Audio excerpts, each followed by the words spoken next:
Oi pessoal, boa noite. Hoje foi um dia longo de muitas reuniões, mas eu queria focar a minha fala hoje em duas mensagens muito importantes.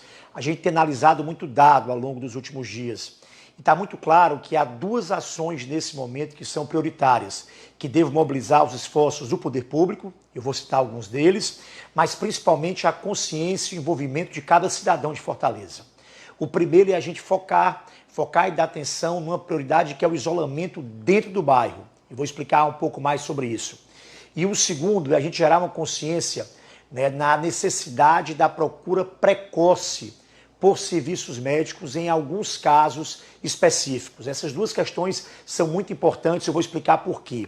A gente, com as medidas de isolamento que foram estabelecidas em decreto, a gente conseguiu de fato, isso é provado pela demanda do transporte público, pelo fluxo de veículos, pelas câmaras da MC, por uma série de indicadores que a gente tem utilizado, a gente conseguiu, de fato, reduzir de forma muito significativa o isolamento das pessoas entre os bairros. Mas isso não necessariamente quer dizer que as pessoas ficaram em casa. A gente passou a encontrar em algumas comunidades muita aglomeração dentro do bairro. As pessoas permaneceram no bairro, mas passaram a ocupar os bares, a ocupar as calçadas, as casas de vizinhos, fazer festas em alguns espaços, ocupar as praças públicas. E tanto é importante a gente não sair de casa para outro bairro para eventualmente trabalhar ou resolver algum problema, como é importante também e fundamental ficar em casa e evitar as aglomerações dentro da nossa própria comunidade. Então essa é uma preocupação porque a gente, a despeito de ter mantido ao longo dessa semana, por exemplo, o mesmo padrão de demanda de transporte público da semana passada, o que indica que o isolamento entre bairros tem se estabelecido, a gente tem recebido várias denúncias, a fiscalização tem identificado vários pontos de aglomeração. E para isso, a gente vai conduzir algumas novas ações.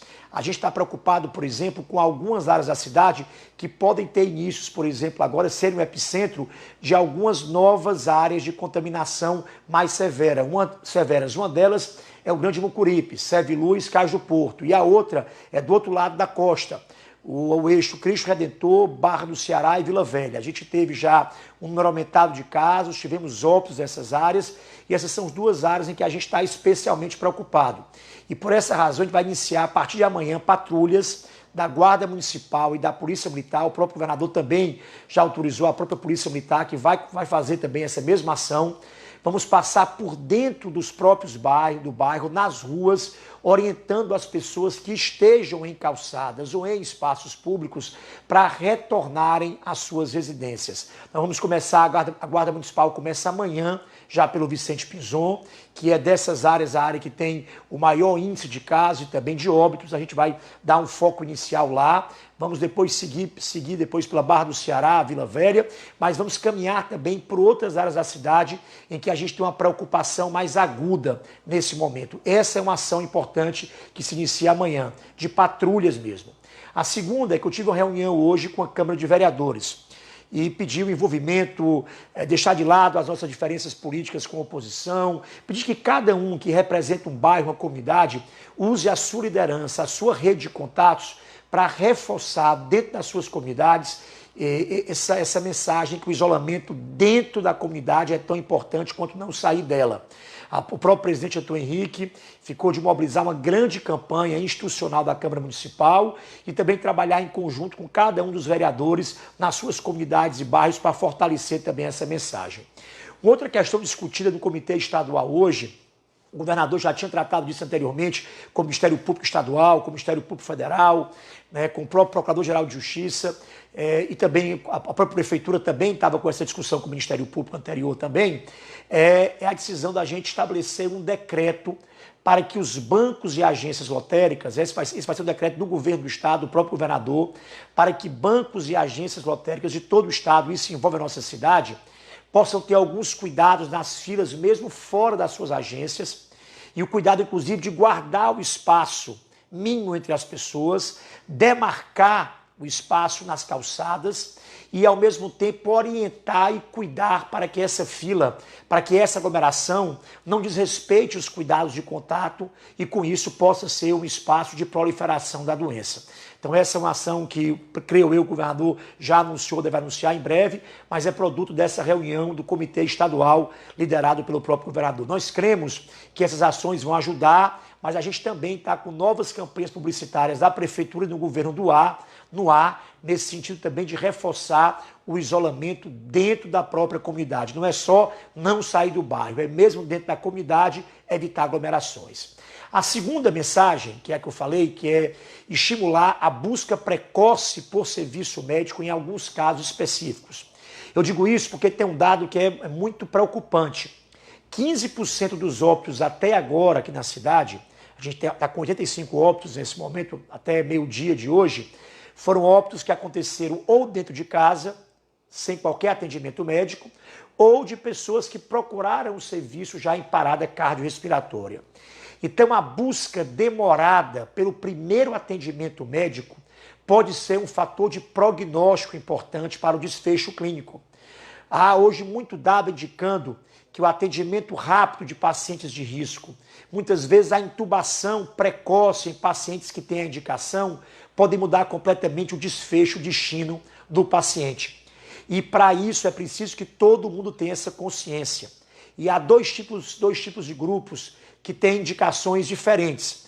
Pacientes acima de 60 anos, que tenham qualquer tipo de sintoma, febre, tosse, que sejam sugestivos de quadro gripal, têm que procurar um serviço, ou um posto de saúde ou uma UPA. Diga-se de passagem, as UPAs estão com 40% a menos de demanda. Então a gente tem vaga para atender, a gente tem tido espaço para atender. Tem que haver a busca precoce, principalmente em sintomas gripais com pessoas acima de 60 anos de idade. Não pode deixar começar a ter falta de ar em pessoas idosas para procurar o serviço médico. Essa demora em procurar pode, como eu disse, representar um risco muito aumentado de agravamento do paciente e até de óbito. Então essa informação é muito importante.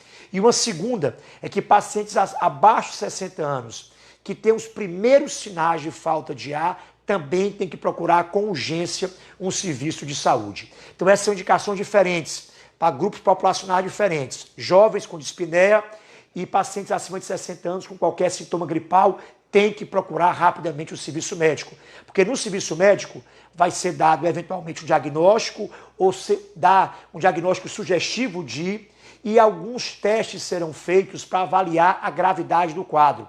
Eventualmente o paciente pode ter alta na UPA, pode ficar na UPA sendo estabilizado ou pode da UPA ser encaminhado a um hospital com suporte ventilatório caso o paciente possa estar com o risco de desenvolver sintomas respiratórios mais graves.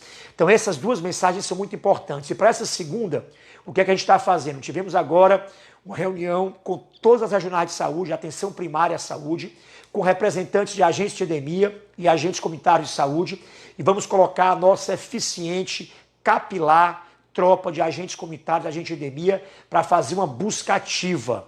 Eles conhecem como ninguém cada local, cada comunidade, sabem quem são os pacientes de maior risco, conhecem o histórico clínico e médico de muitos desses pacientes que podem desenvolver sintomas mais graves, e a ideia é colocar essa nossa tropa de gente comprometida, toda ela vai estar munida de EPIs. A gente já está com EPI para distribuir para agentes comunitários, agentes de endemia, para a turma também não correr risco e poder circular pela cidade e pelas comunidades, identificando os pacientes de maior risco, orientando a conduta e, dessa maneira, com essa comunicação muito específica e competente, já estabelecida anteriormente por esses agentes, a gente tem convicção de que isso pode mudar a consciência dos familiares, das próprias pessoas que estejam eventualmente com sintomas, no que diz respeito à procura precoce por serviço médico. Outra questão importante é a publicidade de massa. A gente está com 5 peças novas rodando na televisão e no rádio, e 2 delas estão orientando especificamente quando procurar e quem deve procurar o serviço médico e estimulando a procura precoce pelo primeiro atendimento em casos específicos, aqueles que eu citei anteriormente. E o terceiro é a ideia nossa de desenvolver aí um aplicativo até próxima semana para que a atenção primária possa se comunicar por celular com os pacientes que estejam em grupos de risco, que são acompanhados pelo posto de saúde. Saber como estão e também ajudar a orientar a conduta de cada um deles. A gente crê que esses esforços, somados aos esforços do governo do estado, já tem um canal de saúde com o Telesaúde, possa ajudar, e também campanha publicitária, que esse tipo de informação possa ajudar a gerar uma consciência, que nesse momento as nossas duas grandes prioridades são essas. O isolamento também dentro da própria comunidade, dentro do próprio bairro, e a busca precoce por serviço médico quando há indicação para fazê-lo. Por fim, já finalizo minha longa fala da noite de hoje, prestar contas também de compromissos anteriores. Eu falei que a gente tinha aberto já 20 leitos na UPA do Dendê, abrimos semana passada também 20 leitos na UPA do Vila Velha, hoje abrimos mais 60 leitos, 40 no São Cristóvão e 20 no Bom Jardim, e amanhã entregaremos os últimos 40 no Itaperi, com isso fechando 140 leitos novos. Cada expansão dessa também veio associada a novos profissionais para atender também. E são áreas de isolamento, são anexos.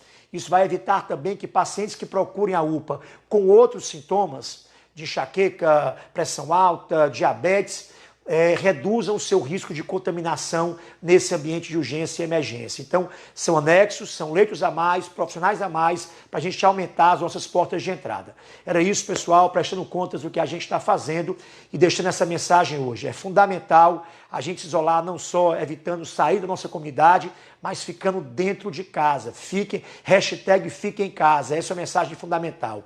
E uma segunda, que é buscar precocemente os serviços médicos quando há indicação para fazê-lo, porque isso pode definir um destino diferente para a sua doença ou a doença do seu familiar. Muito obrigado pela atenção de vocês e boa noite.